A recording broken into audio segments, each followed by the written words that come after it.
This is Sudan, Africa's third largest country. The nation of about 50 million people is rich in cultures, religions, and politics, and blessed with abundant natural resources, including gold and oil. But since it gained its independence in 1956 from British and Egyptian rule, the country has been haunted by coups, civil wars, and power struggles. Here is a look at Sudan's turbulent past and present. Sudan was under Anglo-Egyptian rule since the late 19th century, when the First Sudanese Civil War erupted in 1955. The war broke out only months before the country gained its independence and was driven by deep ethnic and religious divides between the Muslim North and the largely Christian South. It would drag on for years and cost lives of 500,000 people. In 1969, Colonel Jafar Nimeri took power of the nation in a coup and signed the Addis Ababa Agreement in 1972, ending the 17-year war and granting limited autonomy to southern Sudan.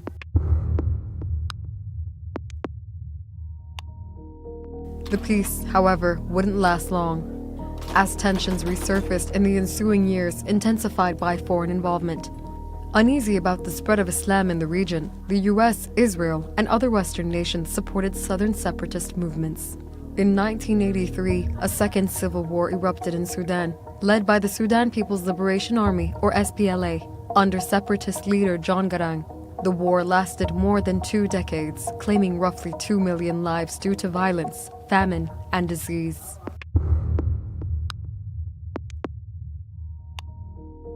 While the civil war raged on, things got worse in 1989, when it faced another coup.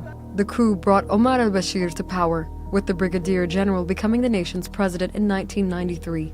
Bashir vowed to fight against separatist movements in the south. In 2002, the Machakos Protocol was signed, establishing the principle of self-determination for the people of South Sudan, and setting the framework that eventually helped end the Second Sudanese Civil War in 2005.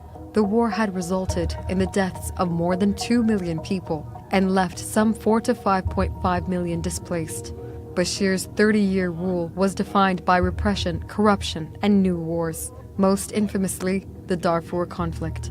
In 2003, non-Arab rebel groups in Darfur rose up against Sudan's government, accusing it of decades of political and economic neglect. They demanded an end to chronic economic marginalization and sought power sharing with the Sudanese state, as per a Human Rights Watch report. Bashir responded by arming and backing Arab militias, notoriously known as the Janjaweed, Popular Defense Forces, who carried out scorched earth campaigns across Darfur. Around 300,000 people were killed due to the fighting, famine, and diseases, and left more than 2 million displaced.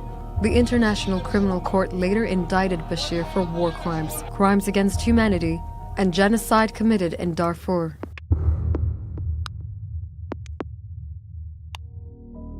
After nearly half a century of civil war, South Sudan gained independence on July 9, 2011, becoming the newest country in the world, following a referendum under the Comprehensive Peace Agreement. To resolve remaining disputes, agreements on oil, security, citizenship, trade, borders, and other key issues were reached in the Addis Ababa Agreement on September 27, 2012.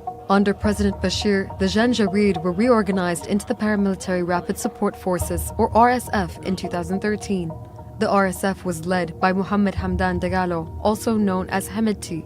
Hemedti transformed the RSF into a sprawling military and financial powerhouse.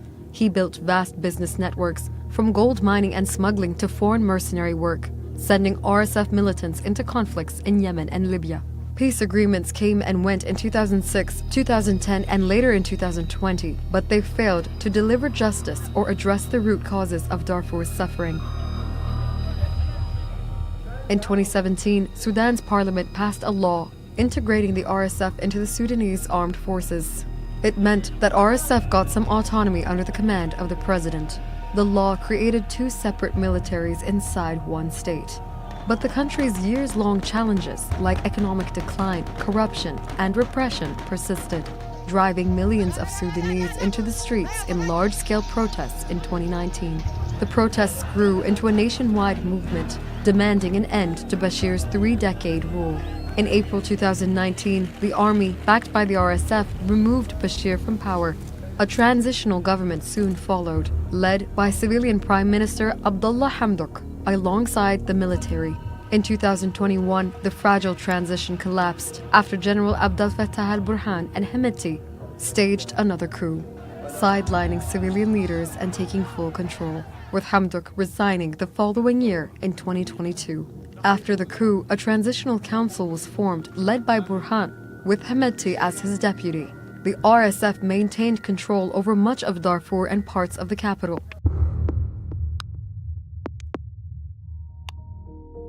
But the rivalry between the two generals soon began to crumble over how to integrate the RSF into the SAF.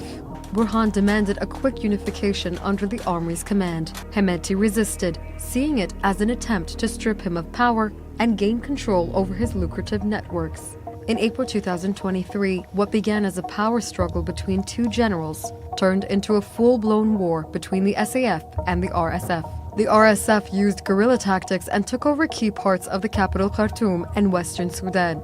The army responded with airstrikes and heavy artillery. Neighborhoods became battlefields. More than 40,000 people have been killed since April 2023, though aid groups say the real number may be far higher. And some 14 million have been displaced, making it the site of the world's largest humanitarian and displacement crisis on record, according to the UN. Famine is widespread, and outbreaks of cholera and other deadly diseases are increasing. In October 2025, following more than 500 days of siege, the RSF captured the army's last stronghold, Al-Fashir, the capital of North Darfur state. Reports have emerged of executions, sexual violence, looting, attacks on aid workers, and abductions in and around Al-Fashir. Hundreds have been killed in the recent violence. The reality is that no one is safe in Al-Fashir. Analysts and officials warn that the violent actions being carried out could amount to crimes against humanity or genocidal acts. As of October 2025, Al-Fashir is controlled by RSF, with the paramilitary force also holding most of Darfur and parts of southern Sudan, while the SAF retains control of Khartoum and much of the country's northern and central regions. As the war grinds on, neither side is showing any sign of victory, leaving the North African country trapped in a prolonged stalemate.